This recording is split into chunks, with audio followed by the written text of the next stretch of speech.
Have you ever sat alone in a dark room, with no music, no messages, no one calling your name, and suddenly felt fear rise not from the darkness, but from the silence itself? We call it loneliness, yet in truth it is only the echo of the soul, reminding us how long we have avoided facing ourselves. Stoic philosophy teaches that freedom does not come from finding someone to hold your hand, but from mastering your own mind. When we rush into love merely to fill a void, we place the burden of our lives into another's hands and surrender our inner power. But if we learn to stand firm alone, we discover that true love is not an escape from fear, but a gift freely given by a soul already whole. And that is the journey we now begin together. 1. Love or escape. Many speak of love as destiny, the moment when two halves unite to form a complete picture. But if we look closer, many relationships do not begin from genuine affection, but from fear. Fear that without someone beside us, the emptiness within will become unbearable. Fear that silence in the room will expose questions we have never dared to answer. And so we rush to find someone, not to truly connect, but to cover the echo of our own soul. This is no different than turning on the TV just to quiet the emptiness of the house, without caring what is actually playing. The Stoics long warned that anything born from fear will enslave us.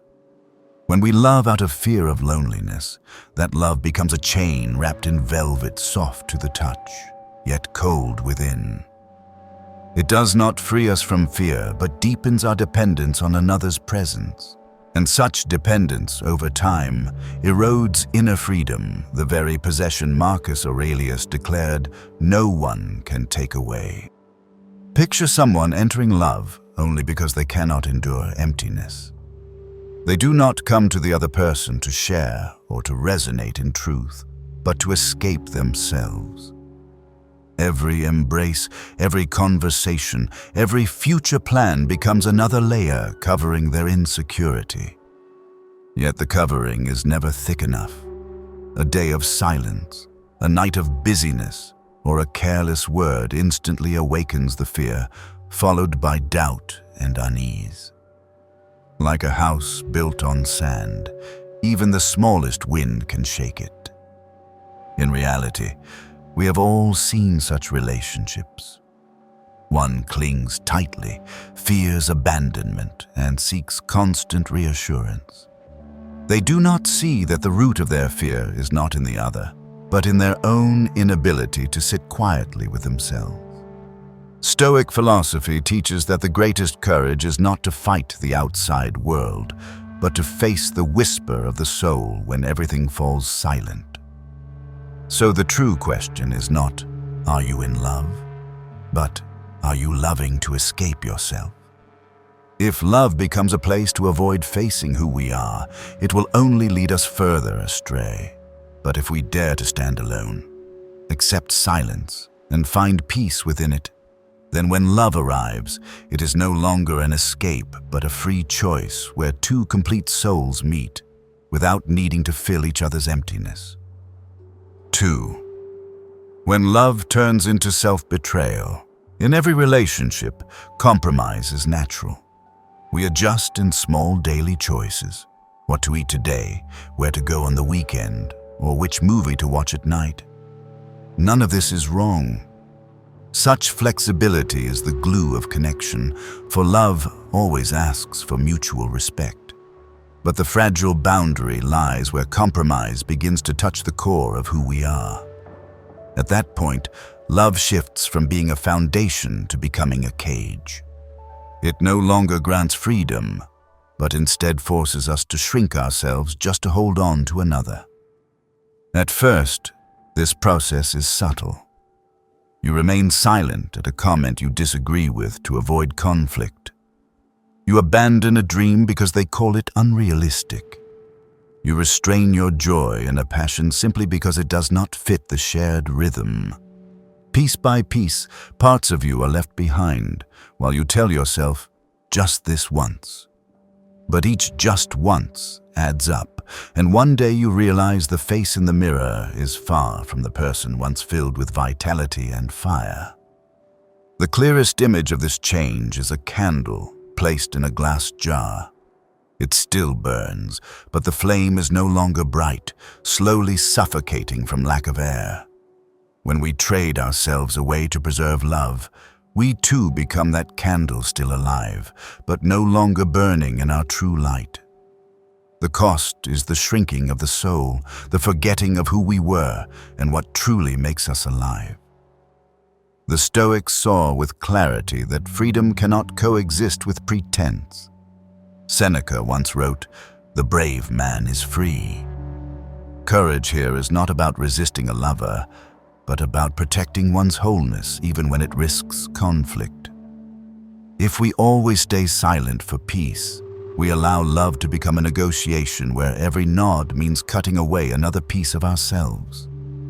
Sooner or later, this silent contract demands that we trade our truth for the illusion of safety. A common tragedy is confusing maturity with self-erasure. Many believe suppressing desire and silencing the inner voice is being grown in love. But true maturity is never disappearance.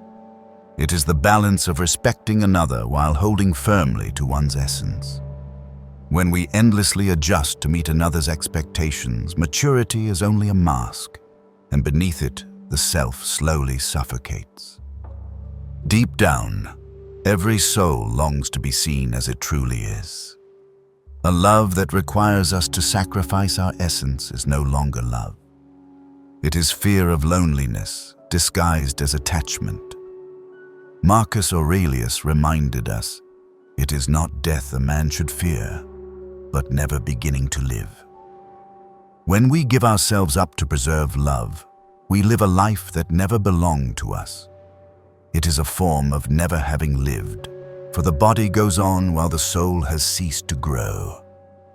3. The invisible pressure of society. From childhood, each of us is fed a seemingly natural story. Grow up, study, find a partner, marry, then start a family. This script is repeated in movies, in fairy tales, even in everyday blessings. Over time, it becomes a default path few ever stop to ask, "Is this truly my way, or just a story I absorbed unconsciously?" What is striking is that this pressure rarely comes as a command, but seeps into us in the softest, most subtle ways. A familiar example. You attend a friend's wedding, full of joy, when suddenly someone turns and asks, "So, when is your turn?" The harmless-sounding question plants a seed of comparison. Or at a family dinner, a relative says, "Get married and you'll be settled." Or, "A man isn't grown until he has a wife." The words are not meant to wound, but they strengthen the belief that one's worth is tied to whether they have a partner. And once that belief takes root, standing alone begins to feel unsafe, as if life is moving too slowly or in the wrong direction simply because there is no relationship to show the world. Marcus Aurelius taught that it is not events themselves that disturb us, but our judgments about them. In this case, it is the idea that singleness is failure, marriage is success, that distorts our vision of life. In truth, no state carries good or bad in itself, only our attitude defines its value. Yet under the weight of collective opinion, beneath the gaze and expectation of others, many accept this idea as unquestionable fact. The problem with social pressure is that it does not merely shape behavior, it infiltrates the mind. It drives us to make life's most important choices out of fear of judgment rather than out of truth.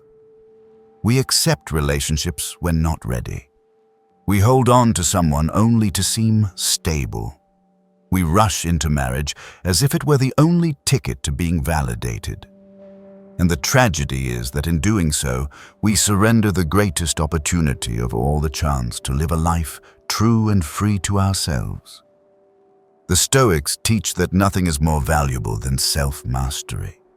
If we let others define our happiness, we have already surrendered freedom, even while believing we are choosing. Social pressure is like an invisible hand, not violent, yet strong enough to steer countless lives. To recognize this is the first step in slipping free of velvet chains and asking the serious question, is the path I walk truly mine, or merely a copy of a script written long before I was born? 4. Facing silence. There is a truth few dare to admit. What frightens many is not noise, but silence itself. When the sounds fade, no conversations, no messages, no endless chatter from social media, we are forced to hear the voice within our own mind. And it is then that unanswered questions often return. What do I truly want? Am I living by my own choice, or merely by the expectations of others? Silence is like a mirror, and that mirror never lies. Many choose to flee from it. They turn on the TV without watching, wear headphones while walking, or seek any conversation just to drown out the echo of their soul. Yet the irony is that the more they run from silence, the further they drift from themselves. The Stoics believed only when we have the courage to sit with silence do we begin to know what true freedom is. That freedom does not come from shutting out sound, but from accepting and listening to it. I remember once trying to take a morning walk without my phone. At first I felt uneasy, as if I had left behind something essential. Each footstep in the quiet air felt heavy, as though I had been abandoned in a vast world. But after a while, the feeling began to change. I started to hear the birds, the wind, and most of all, the true rhythm of myself. Silence was no longer a threat, but a teacher, showing me that beneath the noise lies a depth I had never known. Marcus Aurelius advised seeking refuge in one's own soul, for no place is more peaceful. This is not a rejection of the world, but a reminder that peace never comes from outside. When we learn to sit in silence, we see that worries, fears, and anger are nothing more than passing clouds. And only in stillness do we glimpse the clear sky behind them. Facing silence is never easy. It can make us feel bare, weak, and vulnerable. But it is also the beginning of truth. For if we cannot endure silence alone, then every relationship we chase becomes an excuse to escape. When we dare to remain with silence, when we have the patience to hear the voices within, we find that silence is no longer an enemy, but a companion restoring self-mastery and inner strength that nothing can shake. 5. The creative power of solitude. In today's world, we are constantly surrounded by noise calls, texts, emails, notifications, and countless distractions. We rarely have a space of true quiet to sit with ourselves. Yet history has shown that most great ideas, enduring works, and inventions that changed humanity were born in solitude. Not in the middle of a noisy crowd, but in the quiet of a small room, when the mind is free from the gaze and judgment of others, it has room to soar. Picture an artist in his studio, alone with blank canvases and colors. In that silence, ideas take shape chaotic at first, then slowly forming into clarity. Or a musician at the piano, in an empty room, the first notes like whispers, then gradually weaving into melody. Surrounded by voices, advice, and expectations, would those fragile sparks ever survive long enough to grow?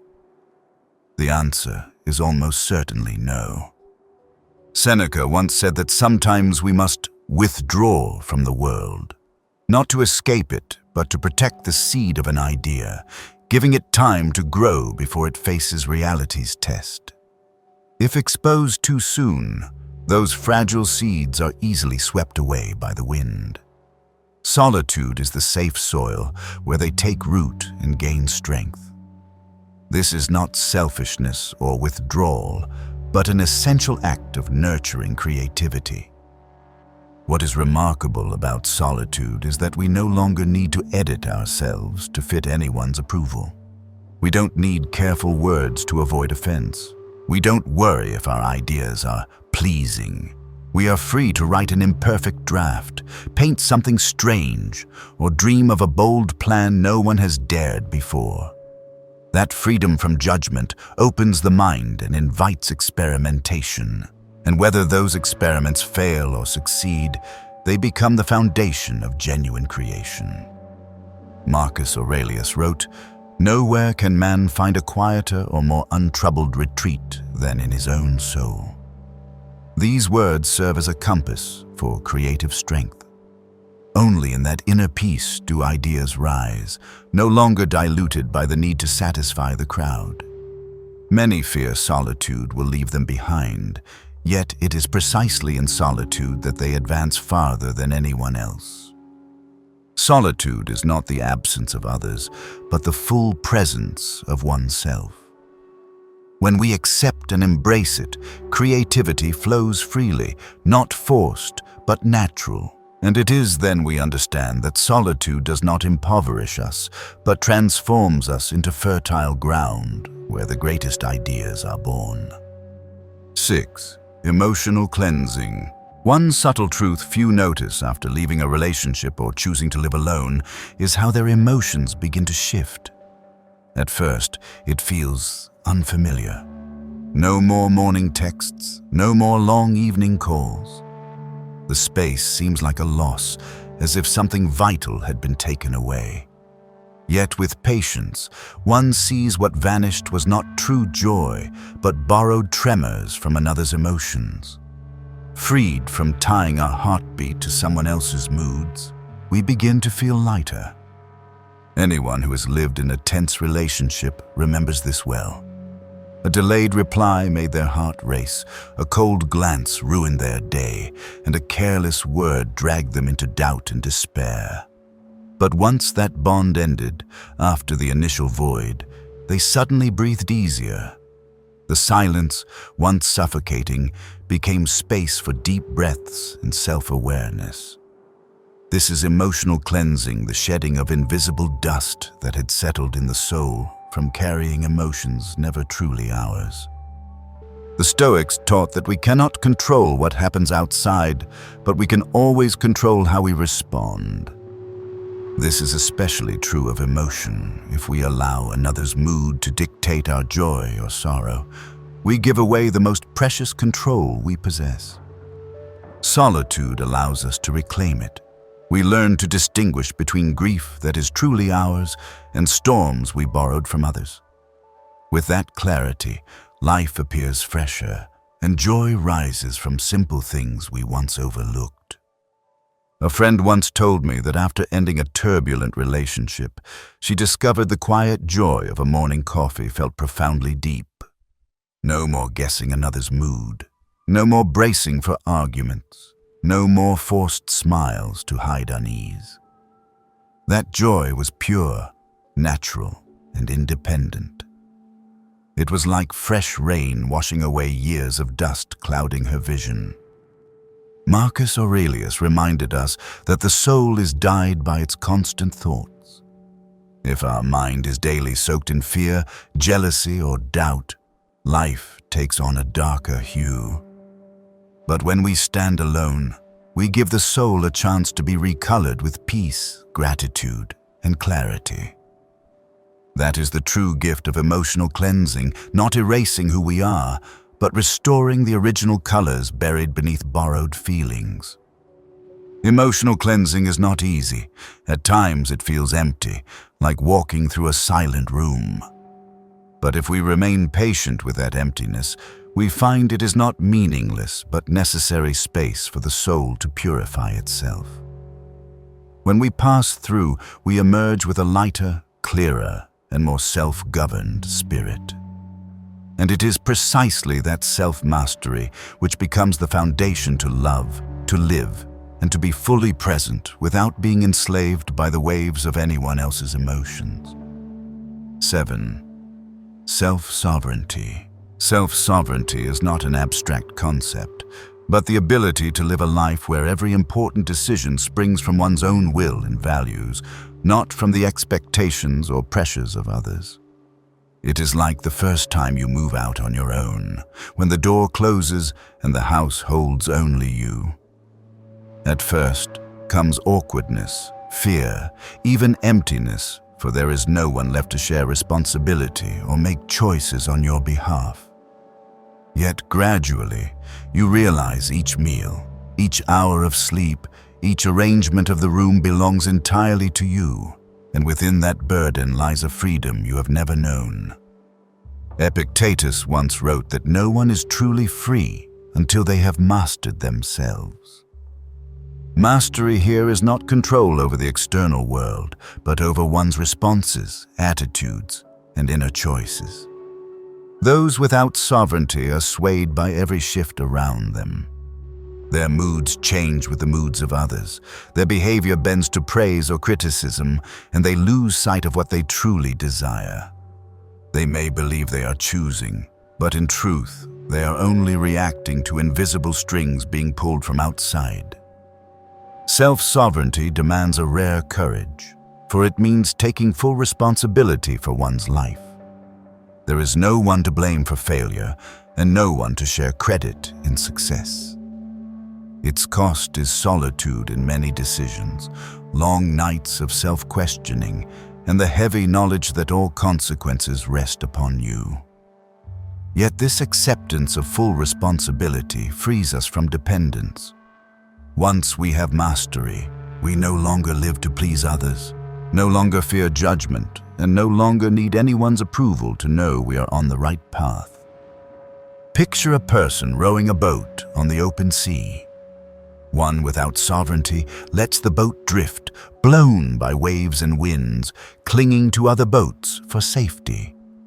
By contrast, one with sovereignty holds the oar firmly, steering by their own star, and though storms push and pull, they keep their course. The difference lies not in whether storms come, but in who holds the power to steer. Marcus Aurelius reminded himself, "Do not let your soul become a puppet to circumstance." That is the essence of sovereignty, independence of mind, and steadiness in action. It does not mean living apart from others, nor rejecting love or community. On the contrary, it allows us to enter relationships freely, not from fear, not from pressure, but from genuine desire to share and walk alongside. Then, love and friendship become choices, not acts of salvation. Sovereignty is never an easy journey. It requires repeated confrontations with the self, the patience to listen to silence, and the endurance to stand when no one stands beside you. But the reward is a life where every step bears your own imprint, where you no longer fade into others' expectations, but live with clarity, fullness, and freedom. And from that foundation, you connect more deeply with the world, not from lack, but from the abundance of a soul that has mastered itself. 8. Living beyond labels. In society, people constantly label one another. Those who remain single too long are seen as lonely, selfish, or even immature. Those who do not pursue milestones such as marriage, children, or property are often met with suspicion or pity. These labels are rarely spoken with malice, yet they act as a subtle form of control, nudging people onto the same path so the group feels secure. The danger is that if we live too long under these labels, we start to believe they are truth, reshaping ourselves to fit a mold created by others. The Stoics warn that what pains us is not the event itself, but our interpretation of it. When someone calls you selfish for devoting time to your passion, the wound is not in their words, but in your belief of them. When society labels you incomplete because you are not married, the unease comes not from being single, but from allowing that judgment to define your worth. In reality, labels are vague symbols. Our true value is in how we live each day and in our honesty with ourselves. Consider those who dare to choose differently. Someone leaving a secure career to pursue art. Someone refusing marriage to preserve creative freedom, or someone living simply without chasing wealth. They are often criticized, treated as outsiders.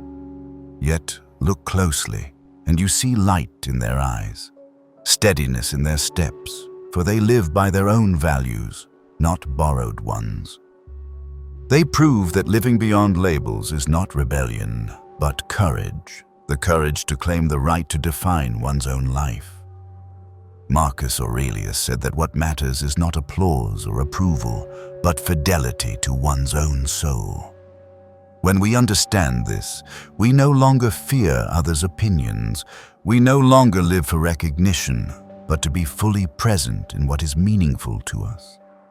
Living beyond labels does not mean rejecting society, but refusing to let society write our story. The hardest part is accepting that some will not understand, that there will be whispers, judgments, and seasons of loneliness. Yet once we pass through, we touch a rare freedom, the freedom to be ourselves. And in that freedom, our relationships become more authentic, for we no longer come to others with a mask, but with the fullness of who we are. To live beyond labels is a silent affirmation that happiness lies not in what we are called, but in how we live. It is a difficult but necessary choice if we seek a life stamped with our own character, not dissolved into collective expectation. And once we have tasted that firmness, we will never again wish to be puppets to invisible labels. 9. From loneliness to inner strength. Loneliness often approaches us like a shadow, heavy on the heart, unsteadying the mind. It is the moment you step into an empty room. No laughter, no familiar presence, and a silence so vast it seems to swallow you. Being social creatures, our first instinct when faced with loneliness is to fill the void with hurried relationships, needless conversations, or distractions. Yet the more we run from loneliness, the longer our unease lingers, for its essence is not punishment but an invitation to look deeply within. The Stoics taught that no adversity weakens us unless we refuse to learn from it. Loneliness is no exception. It appears harsh at first, but if we remain with it, another strength emerges. With no one left to lean on, we must lean on ourselves. With no outside voice to guide us, we must hear our own. And in that process, a new steadiness forms not from others' comfort, but from our ability to rise and reassure ourselves. Picture a tree standing alone in an open field, with no forest to shelter it. At first, winds and storms shake it, roots loosen, its trunk worn.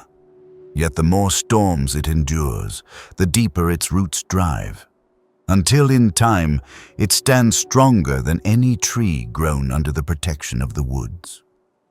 So it is with us. When we endure lonely days, the roots of the soul dig deeper, and inner strength becomes a foundation no storm can uproot. Marcus Aurelius reminded himself, "The man who does not trust himself will always depend on the opinion of others." This means that unless we learn to face and grow through loneliness, we will always need others' presence to feel complete. But when peace is found within, the relationships we enter change entirely. They are no longer acts of rescue or refuge, but of free companionship.